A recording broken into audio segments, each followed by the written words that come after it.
Let's begin in Lagos State, where a Lagos Special Offences Court has sentenced Nollywood actor Olarinwaju James, also known as Baba Ijesha, to 5 years imprisonment for 4 counts of sexual assault and indecent treatment of a child. The offences were said to have been committed in 2013, 2014, and in 2021. The offences were found contrary to Section 135, 261, and 263 of the Criminal Laws of Lagos State 2015. The court, sitting in Ikeja, found that the prosecution successfully proved counts 2 and 3 that he decently placed the then 7-year-old child on his laps and rubbed his private part on her body. He was also found guilty of counts 4 and 5 for indecently touching the same minor and sexually assaulting her 7 years later in 2021 at her home by rubbing her body and sucking her fingers. The minor is a foster child of the comedian Damilola Adekoya, also known as Princess, but Justice Taiwo found him guilty of count 1, which deals with allegedly sexually assaulting the minor by penetration with his car key 7 years ago. The court also found him not guilty of count 6, where he was accused of attempted sexual assault by penetration during another encounter with the minor in April 2021.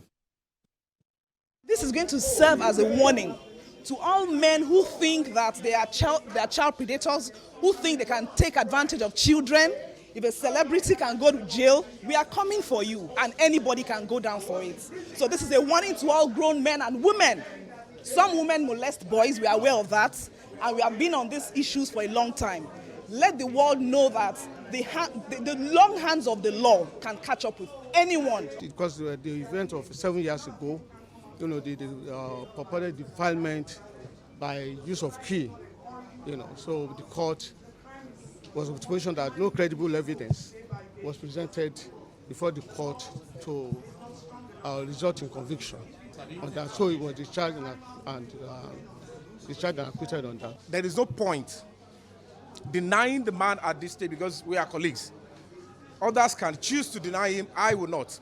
And what I am fighting for is the rights of everybody involved, the victim, the defendant, and the public. And the only way all that can be established is a court of law. And that is it. Still staying with court matters, the Federal High Court has dismissed the suit seeking the disqualification of Osun State Governor Adigboyi Kayode as candidate of the All Progressives Congress in July the 16th governorship election. Delivering judgment, Justice Iyan stated that the plaintiff, Mashood Adeoti, failed to support the process with relevant laws and as such showed no cause of action in the suit, which makes the suit a gross abuse of court process.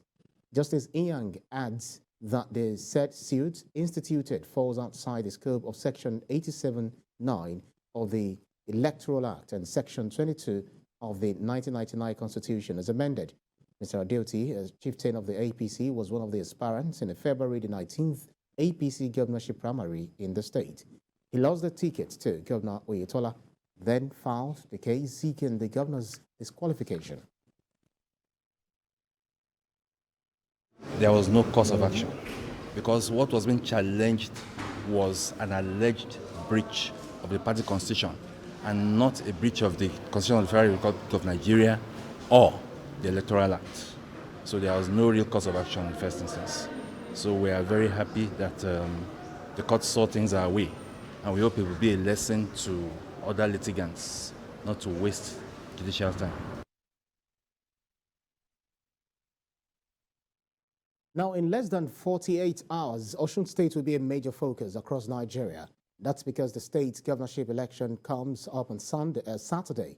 As one of the key election observers in Nigeria, Yega Africa will be deploying 532 observers to a representative statistical sample of 250 polling units for Saturday's election in Osun State. At a press briefing earlier today, the electoral observer raised security concerns in Ilobo, parts of Osogbo, Ijesha East and West. Yega is asking INEC to publish the final statistics of PVCs collected per polling unit on the eve of the election on its social media platforms and website. Sarah Ayeko reports on this. This is the last major election before the 2023 general election in Nigeria. 15 out of the 18 registered political parties in Nigeria are on the ballot, with no female governorship candidate in the contest. This election will be determined by about 1.9 million registered voters. Ijesha Africa reports that this is a significant increase of over 300,000 additional registered voters, but there are concerns about voter inducement, heightened court activities and political violence in the state. Ijesha Africa observers reported intra-cult clashes by the groups affiliated with the PDP in the Gbemu area, Osun in Osogbo LGA. The intra-cult clashes are a result of power tussle by the various cult groups within the party. Ijesha Africa also received report that these cult groups are assembling small arms and light weapons ahead of the election.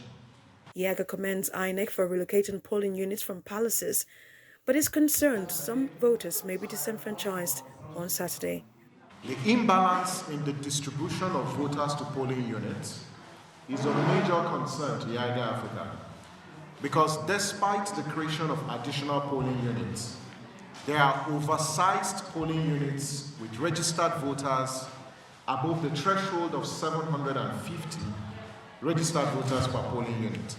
With its parallel vote tabulation methodology for Saturday's election, Ijesha Africa says it will be able to estimate the statewide results for the governorship election within a narrow range based on well-established statistical principles.